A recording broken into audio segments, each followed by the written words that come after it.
Selamat malam, jemaat Tuhan. Silakan berdiri untuk menghadap Tuhan dan menyembahnya serta memuliakan namanya. Karena kasih setianya besar atas kita. Seperti kata firman Tuhan, aku ini hidup dalam ketulusan. Bebaskanlah aku dan kasihanilah aku.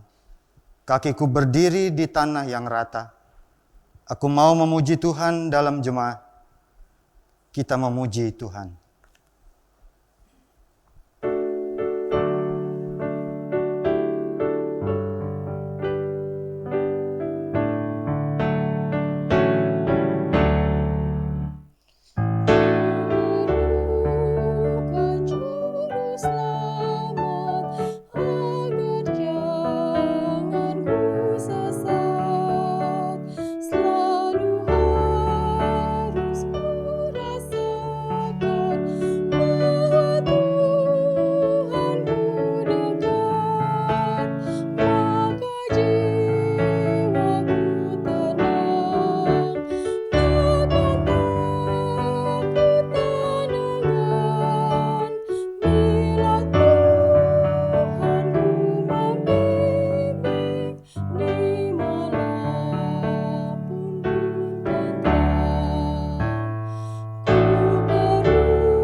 Jemaat Tuhan, mari kita berdoa. Bapa yang selalu mengasihi dan menyertai kami setiap hari, biarlah ibadah malam hari ini Engkau berkenan di hadapan setiap kami, jemaat-Mu. Berfirmanlah Tuhan dan berkatilah ibadah malam hari ini. Amin.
Jemaat yang dikasihi Tuhan Yesus, bersama-sama kita mau masuk ke dalam pemberitaan firman Tuhan. Sebelum kita membaca dan kita mendengarkan firman-Nya, mari kita satu di dalam doa mohon bimbingan Roh Kudus. Kita berdoa. Kami selalu dan senantiasa mengucap syukur kepadamu Bapa. Di dalam perjalanan kehidupan kami merasakan dan kami menikmati pimpinan dan penyertaan-Mu di dalamnya. Malam hari ini bersama dengan semua jemaat kami ada di tempat kediaman kami bersama-sama untuk mengikuti ibadah rumah tangga. Kami rindu untuk mendengar firman-Mu karena kami percaya dan kami meyakini firman Tuhan adalah penuntun bagi perjalanan hidup ini. Engkau berkenan untuk menguasai hati dan pikiran kami dengan roh-Mu yang kudus, dikala kami mau membaca dan kami mau mendengarkannya. Jauhkan daripada kami pikiran-pikiran yang mengganggu kami.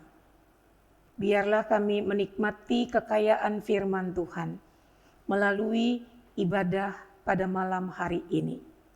Berbicaralah Engkau kepada semua kami melalui hamba yang sudah Engkau persiapkan.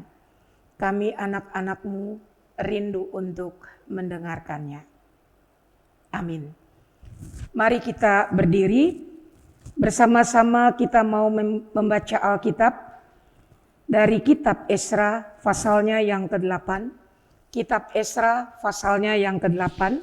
Kita baca ayat 21 hingga ayatnya yang ke-23. Berkata kepada kita demikian.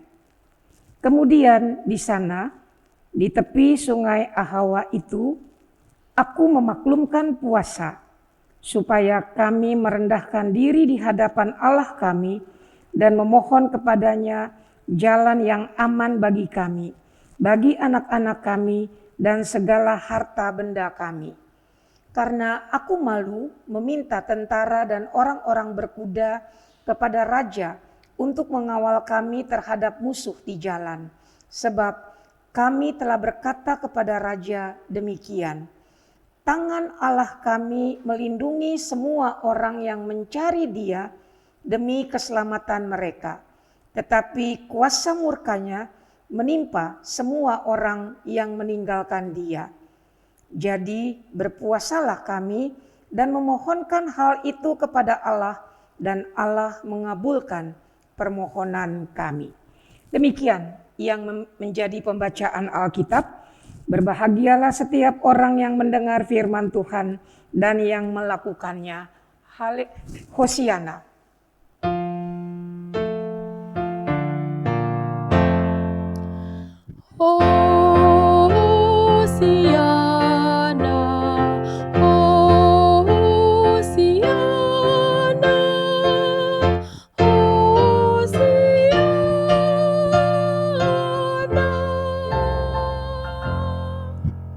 Saudara-saudara dipersilakan duduk kembali. Saudara-saudara yang kekasih di dalam Kristus Yesus, perjalanan yang kita lalui di tengah-tengah situasi kondisi pandemi, terhitung mulai bulan Maret tahun 2020, sudah kita lalui selama 1 tahun. Dan situasi kondisi ibadah kita juga belum banyak mengalami perubahan. Artinya kita masih beribadah dari tempat kediaman kita secara virtual. Dan ini mau mengatakan kepada kita, ternyata pandemi yang melanda kehidupan kita tidak menyurutkan kerinduan kita untuk beribadah. Bahkan dapat dikatakan di tengah-tengah pandemi seperti ini, kerinduan untuk beribadah itu semakin meningkat. Karena apa? Karena kita mencari kekuatan. Kalau kita mencari kekuatan, kita hanya mengandalkan diri kita, maka kita tidak akan sanggup untuk menghadapi pandemi ini. Itulah yang menjadi alasan untuk kita, atau itu yang menjadi kerinduan kita. Kita ingin selalu terhubung dengan Allah yang memberi hidup kepada kita. Kita membaca dari kitab Esra pasalnya yang ke-8, di mana kita mengetahui kitab Esra ini berisikan tentang kehidupan umat Tuhan, bangsa Israel di tanah pembuangan di Babel. Mengapa mereka bisa mengalami pembuangan ini? Karena mereka tidak taat. mereka hidup sebagai umat Tuhan, mereka hidup tidak menampakkan atau tidak memperlihatkan pola hidup sebagai milik kepunyaan Tuhan. Sehingga Allah dengan caranya, Allah ingin mengingatkan umat, kamu ini adalah kepunyaanku. Caranya Allah membawa umat ini ke satu tempat di Babel. Allah tidak bermaksud untuk menghukum atau membinasakan mereka, tidak. Tapi Allah ingin memberikan pembelajaran. Supaya lewat pembelajaran ini umat memahami mereka adalah milik kepunyaannya. Mereka dilantik menjadi umat kepunyaannya, dan tentunya ketika mereka dilantik sebagai milik kepunyaannya, mereka harus menampilkan pola hidup sebagai milik kepunyaannya. Tanah pembuangan adalah sarana pembelajaran untuk umat Israel. Lewat tangan Raja Kores, umat Israel diperkenankan untuk kembali ke tanah air mereka sendiri. Lewat tangan Kores, umat dipersiapkan untuk membangun kehidupan sebagai milik kepunyaan Tuhan. Malam ini kita membaca bagaimana persiapan-persiapan yang dilakukan oleh umat untuk berjalan menuju ke tanah air mereka sendiri. Tentu bawaan mereka begitu banyak dan tidak tertutup kemungkinan dalam perjalanan yang menurut catatan memakan waktu kurang lebih 4 bulan.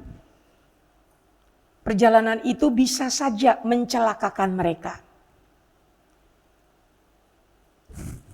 Pembacaan kita pada malam hari ini memperlihatkan atau menyatakan sikap iman dari seorang Ezra. Ketika dia bersama dengan rombongan ingin meninggalkan tanah pembuangan, berangkat menuju ke tanah air mereka sendiri.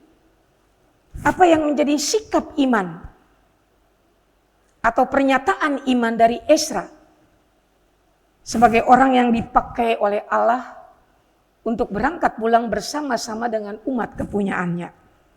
Kata Ezra, kemudian di sana di tepi sungai Ahwa itu aku memaklumkan puasa supaya kami merendahkan diri di hadapan Allah kami dan memohon kepadanya jalan yang aman bagi kami, jalan yang aman bagi anak-anak kami, dan juga segala harta benda kami.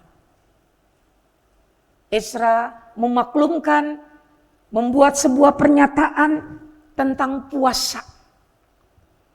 Puasa dalam rangka dia ingin mengajak semua umat untuk merendahkan diri, seraya memohonkan kepadanya. Perjalanan pulang ini boleh dilalui, boleh dilintasi dengan rasa aman. Apa kata Ezra? Aku malu meminta tentara dan orang-orang berkuda kepada raja untuk mengawal kami terhadap musuh di jalan. Kata Ezra, sebab kami telah berkata kepada raja, ini pernyataannya, tangan Allah kami melindungi semua orang yang mencari Dia demi keselamatan mereka. Tetapi kuasa murkanya menimpa semua orang yang meninggalkan Dia.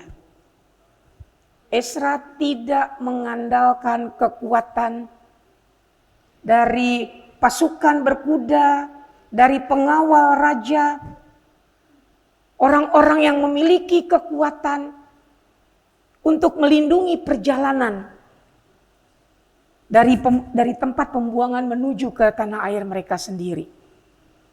Ezra tidak mengandalkan kekuatan-kekuatan itu. Tapi Ezra sangat mengandalkan tangan yang penuh kuasa, tangan Allah. Yang kata Ezra melindungi semua orang yang mencari dia demi keselamatan. Luar biasa. Apa yang diungkapkan, apa yang dinyatakan oleh Ezra benar-benar memperlihatkan, menyatakan kepada umat Israel juga kepada kita yang membaca. Di luar Tuhan, di luar tangan yang penuh dengan kekuatan itu, tidak ada jaminan keselamatan. Sehingga jaminan keselamatan itu ada hanya di dalam tangan Allah yang penuh dengan pengasihan. Apa yang dilakukan atau apa yang dinyatakan oleh Ezra ini mau mengingatkan kembali kepada umat Israel proses pembelajaran yang mereka alami di tanah pembuangan. Proses pembelajaran itu harus menjadi bekal dalam rangka mereka nanti akan membangun kehidupan di tanah air mereka sendiri. Bekal apa? Jangan mengandalkan kekuatan, jangan mengandalkan kuasa yang bersumber pada manusia, tapi andalkanlah kekuatan yang bersumber dari Allah. Lewat pernyataan atau ketika Ezra memaklumkan puasa ini dilaksanakan dalam rangka umat memahami siapa dia di hadapan Allah. Mereka tidak punya kemampuan apa-apa. Lewat puasa yang dimaklumkan oleh Ezra, dia mengajak supaya semua umat merendahkan diri di hadapan Allah. Bermohon supaya mereka mengalami keselamatan dalam perjalanan panjang mereka. Luar biasa. Apa yang diajarkan atau apa yang disampaikan oleh Ezra tidak mengandalkan kekuatan dari diri sendiri, kekuatan dari mereka yang punya kuasa, tapi apa yang disampaikan oleh Ezra benar-benar bermuara kepada kekuatan kuasa yang bersumber dari Allah, pencipta langit dan bumi ini. Saudara-saudara yang kekasih di dalam Kristus Yesus, seperti yang saya katakan tadi, perjalanan kita melewati tantangan-tantangan yang ada, pandemi yang mewarnai kehidupan kita selama 1 tahun ini. Ya, bersyukur kita bahwa mulai ada terobosan-terobosan baru, ada vaksin yang sudah dibagikan kepada kita semua, menjadi salah satu, bukan melulu, yang bisa membuat kita menjadi kuat di dalam pandemi ini. Salah satu dari sekian banyak alternatif. Tapi bersyukur ada, tapi bukan kepada vaksinnya. 1 tahun kita mengalami kehidupan di tengah-tengah pandemi. Tentunya juga harus menjadi sebuah proses pembelajaran bagi kita.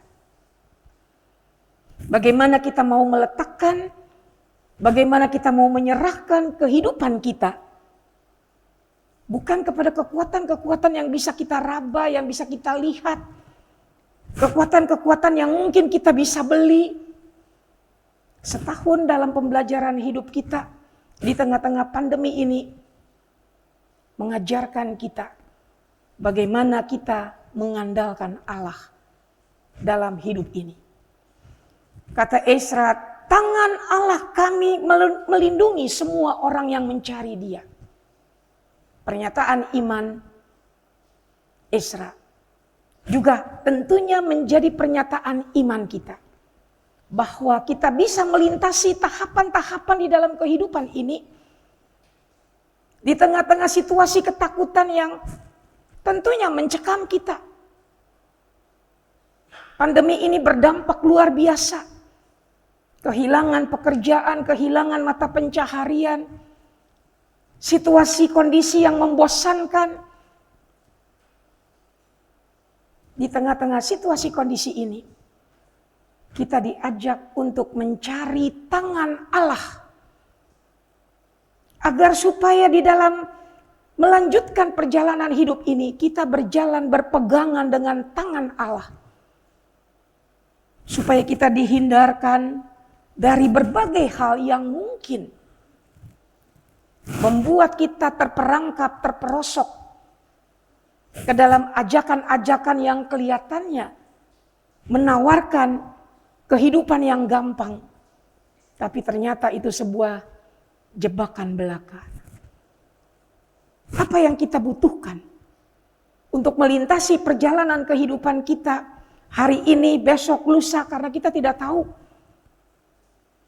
apa yang menjadi situasi kondisi kita di depan, kita tidak tahu. Apa yang kita butuhkan? Kita cari kekuatan.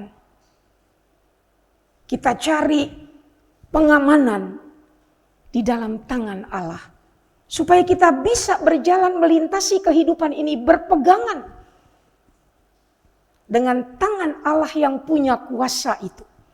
Dan kalau kita baca di dalam ayatnya yang ke-22, ayatnya yang ke-23, apa yang dibuktikan oleh Allah? Allah mengabulkan permohonan kami. Artinya tidak ada permohonan yang kita sampaikan, tidak ada permohonan yang kita kirimkan kepada Dia, itu kembali dengan sia-sia. Tidak ada. Allah menjawab. Allah memenuhi apa yang menjadi keinginan, kerinduan kita. Tentu dengan jadwal Allah itu sendiri. Tapi bukan berarti bahwa kemudian kita menghentikan atau melupakan tangan Allah yang penuh kuasa itu. Pembacaan kita pada malam hari ini yang merupakan pembelajaran hidup dari umat Israel, umat kepunyaan Allah. Bagaimana mereka melintasi tahapan-tahapan hidup yang sulit. Ezra mengingatkan dalam pernyataan imannya, tangan Allah kami melindungi semua orang yang mencari Dia. Dan itu dia katakan dalam rangka menjawab tawaran dari Raja Koresh. Butuh bantuan, butuh pengamanan, butuh pengawalan. Ezra bilang, aku malu meminta tentara dan orang-orang berkuda kepada raja untuk mengawal kami terhadap musuh di jalan. Aku malu. Sebab kami telah berkata kepada raja dalam pengakuannya, tangan Allah kami yang akan melindungi kami berjalan melintasi perjalanan iman menuju ke tanah air mereka sendiri. Tangan Allah kami yang akan menuntun, yang akan membimbing, yang akan menyertai, memberikan pendampingan bagi kami. Saudara-saudara yang kekasih di dalam Kristus Yesus, di depan kita terbentang sebuah perjalanan panjang. Entah perjalanan panjang itu bagaimana, apa yang menjadi warna dari perjalanan panjang kita, mungkin dia baik, bisa juga terjadi dia buruk atau lebih buruk dari situasi kondisi yang kita hadapi sekarang. Bukan masalah untuk kita tidak melangkah masuk ke dalam perjalanan hidup kita. Mari kita masuki, lintasi perjalanan hidup kita ini. Kita lalui di dalam keyakinan tangan kasih Allah ada menyertai kita. Tangan kasih Allah ada menuntun kita. Tangan kasih Allah melalui anaknya Yesus Kristus yang mati di atas puncak bukit Golgota yang kita rayakan pada minggu-minggu Prapaskah ini. Tangan kasih Allah melalui Yesus Kristus lewat kematian dan kebangkitannya itu membawa kita ke dalam sebuah kehidupan baru. Kehidupan yang penuh dengan kepastian di dalamnya. Sehingga kita tidak menjadi ragu-ragu untuk berjalan menapaki kehidupan ini. Karena kita tahu bersama siapa kita berjalan melintasi kehidupan ini. Yaitu bersama dengan Dia, Allah, melalui Yesus Kristus, anaknya yang diutus ke dalam dunia untuk mati dan bangkit bagi kita. Yang memberikan sebuah pengharapan baru. Bersama dengan Dia, kita mengarungi kehidupan ini dalam keyakinan Allah tidak akan membiarkan kita. Kita berikan diri kita, berikan hidup kita. Dikuasai penuh dengan Dia, Allah, Sang Pengasih itu. Supaya kita tidak melirik, kita tidak mencari kekuatan-kekuatan lain di dalam hidup ini. Hanya kepada Dia kita mengarahkan mata pandangan kita. Supaya hidup kita memiliki jaminan yang pasti di dalam Dia. Kita lintasi kehidupan ini. Lewat tutur kata, lewat tutur perbuatan kita. Di mana di dalamnya kita memuliakan Allah yang memberikan kehidupan untuk kita. Tuhan memberkati kita semua. Amin.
Mari kita satu di dalam doa syafaat. Kita berdoa. Kami mengucap syukur kepadamu Tuhan. Dalam lintasan perjalanan kami selalu merasakan, menikmati kehadiran Tuhan di dalamnya. Ada begitu banyak hal-hal yang membuat kami menjadi panik, menjadi takut, ataupun khawatir. Engkau hadir mengokohkan kami. Sehingga kami yang tadinya ingin menyerah dengan kehidupan ini, Engkau pulihkan kami. Engkau membuat kami menjadi bersemangat. Kami tetap memiliki pengharapan di dalam perjalanan hidup yang akan kami lalui. Kami bersyukur di tengah-tengah pandemi yang melanda kehidupan kami sepanjang 1 tahun terakhir ini. Engkau tetap ada bersama-sama kami. Terima kasih untuk penyertaan-Mu yang luar biasa bagi kami Tuhan. Terima kasih untuk segala sesuatu yang Engkau anugerahkan di tengah-tengah kehidupan kami. Sehingga kami belajar lewat pengalaman-pengalaman hidup kami. Di luar Engkau, tanpa Engkau, kami tidak akan dapat melakukan tugas tanggung jawab kami dengan baik. Tapi bersama-sama dengan Engkau, melintasi kehidupan ini dituntun oleh tangan yang perkasa dari Engkau. Kami dimampukan, kami disanggupkan untuk menjawab semuanya. Terima kasih Bapa. Inilah yang menjadi kesaksian iman kami. Yang ingin kami nyatakan di tengah-tengah kehidupan yang kami lewati ini. Bersama dengan Engkau, membuat kami mampu melewati tahapan-tahapan di dalam hidup ini. Kami berdoa bagi banyak orang yang sampai dengan saat ini masih khawatir dengan kehidupan mereka. Engkau berkenan hadir di tengah-tengah kehidupan mereka Bapa. Nyatakanlah cinta kasih-Mu. Agar di tengah-tengah kekhawatiran mereka, di tengah-tengah ketakutan mereka, Engkau menyatakan apa yang menjadi kasih-Mu kepada mereka. Kami berdoa bagi ibu janda, bagi para duda, kami berdoa bagi anak-anak yatim piatu, kami berdoa bagi mereka yang mengalami bencana, kami berdoa bagi setiap mereka yang lapar, kami berdoa bagi mereka yang terbaring dalam perawatan karena sakit, mereka yang ada dalam proses pemulihan, kami ingat semua mereka Tuhan. Lawatlah mereka dengan cinta kasih-Mu. Agar di tengah-tengah kehidupan mereka, mereka tetap melihat ada harapan yang bersumber pada Engkau saja. Kami berdoa bagi tenaga-tenaga medis yang melayani mereka yang terpapar dengan COVID-19 ini. Kami berdoa bagi mereka yang melayani masyarakat dalam rangka memberikan vaksin. Tugas mulia mereka emban. Mungkin mereka juga kelelahan karena beban yang mereka pikul. Tuhan tolong mereka agar tugas mulia ini boleh dilaksanakan, dipenuhi dengan baik, dengan benar. Kami berdoa untuk gereja-gereja-Mu yang ada tersebar di atas muka bumi ini dengan tugas panggilan pelayanannya. Berkati gereja-gereja-Mu agar gereja-gereja-Mu tetap eksis di dalam mewujudkan panggilan dan pengutusan mereka di tengah-tengah muka bumi ini. Mereka boleh menjadi alat di dalam tangan Tuhan, menyampaikan kebenaran yang bersumber pada Engkau. Khusus bagi kehidupan jemaat Efata dengan semua rencana-rencana kerjanya, Engkau memberkati jemaat-Mu ini. Hamba-hamba-Mu yang Kau tempatkan di tengah-tengah jemaat ini, penatua, diaken, komisi, pelkat, semua kami yang bersama-sama ingin membangun tubuh Kristus, berkati kami semua, agar kami boleh melakukan tugas dan tanggung jawab kami dengan baik, dengan benar, karena kami takut hanya kepada Tuhan saja.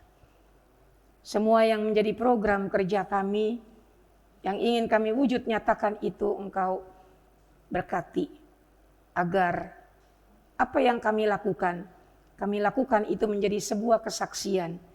Sungguh Tuhan menyertai kami. Terima kasih Bapa. Kami berdoa bagi gereja Protestan di Indonesia bagian Barat dengan pergumulan-pergumulannya, secara khusus dengan agenda kerjanya. Tuhan berkati GPIB, fungsionaris Majelis Sinode, berikan hikmat dari Tuhan agar mereka boleh memutuskan yang terbaik dalam rangka mereka mewujudkan panggilannya sebagai alat di dalam tangan-Mu. Terima kasih Bapa. Bangsa dan negara kami juga letakkan di dalam tangan pengasihan-Mu. Engkau memberkati para pejabat pemerintah dari yang paling tinggi sampai yang paling rendah, yang berada di pusat ibu kota negara sampai yang berada di daerah-daerah terpencil. Hikmat dan kebijakan Tuhan juga mewarnai tugas panggilan mereka, sehingga mereka boleh melakukan tugas tanggung jawab mereka dengan baik dan benar di hadapan Tuhan. Kami berdoa untuk semua kami yang sementara mengikuti ibadah rumah tangga ini. Berkati kami dengan pergumulan-pergumulan kami. Berkati kami dengan kerinduan kami. Anak-anak kami yang sementara mempersiapkan diri untuk mengikuti ujian-ujian akhir, Tuhan berkati mereka. Agar persiapan-persiapan untuk mengikuti ujian akhir ini, mereka lakukan dengan baik, dengan benar. Sehingga pada waktunya mereka boleh membawa pulang hasil yang memberikan sukacita bagi kehidupan orang tua dan seisi rumah di mana dia ada di dalamnya. Berkati kami semua dalam pekerjaan-pekerjaan kami, tanggung jawab kami. Tuhan menjaga, merawat kesehatan kami, supaya kami benar-benar dapat melakukan yang terbaik bagi kehidupan ini. Terima kasih Bapa. Ampuni salah dosa yang kami perbuat melawan kehendak-Mu. Dengar dan sambut doa kami, yang kami alaskan di dalam satu nama, Yesus Kristus yang telah mengajar kami berdoa. Bapa kami yang di sorga, dikuduskanlah nama-Mu, datanglah kerajaan-Mu, jadilah kehendak-Mu di bumi seperti di sorga. Berilah kami pada hari ini makanan kami yang secukupnya, dan ampunilah kami akan kesalahan kami, seperti kami juga mengampuni orang yang bersalah kepada kami. Dan janganlah membawa kami ke dalam pencobaan, tapi lepaskanlah kami daripada yang jahat.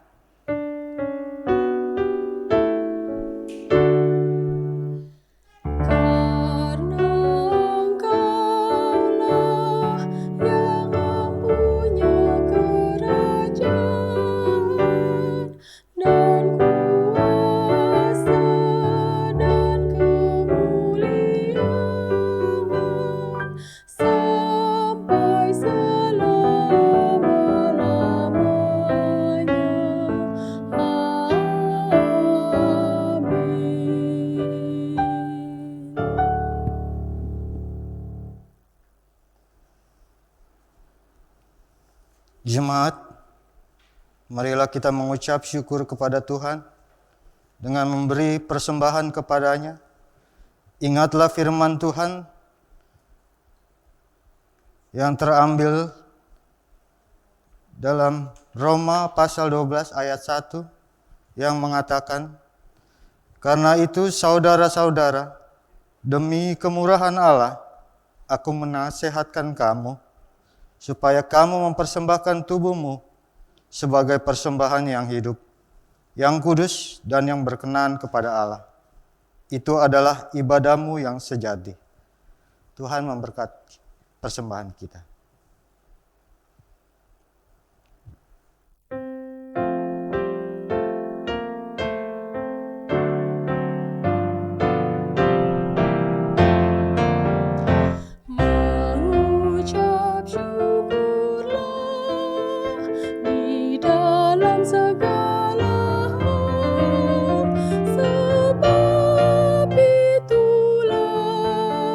Yang dikehendaki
Jemaat Tuhan, mari kita berdiri untuk menyerahkan persembahan ini kepada Tuhan dalam doa syukur.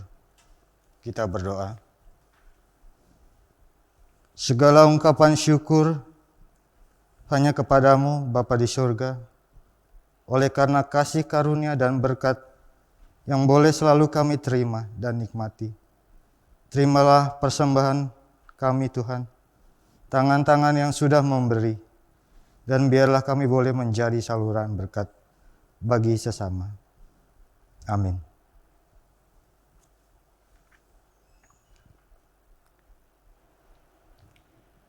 Saudara-saudara, kita tiba di penghujung ibadah rumah tangga pada malam hari ini. Kita mau melanjutkan perjalanan kehidupan kita. Tentu di dalam kita mengarungi perjalanan hidup ini, kita percaya dan kita meyakini tangan Tuhan kita, Yesus Kristus, pastinya akan menuntun kita, melindungi kita, berjalan bersama-sama mengarungi kehidupan ini. Kembali kita kidungkan nyanyian dari Gita Bakti 231, baitnya yang pertama dan ketiga.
Angkatlah hati dan arahkanlah pikiranmu kepada Tuhan, terimalah berkat-Nya.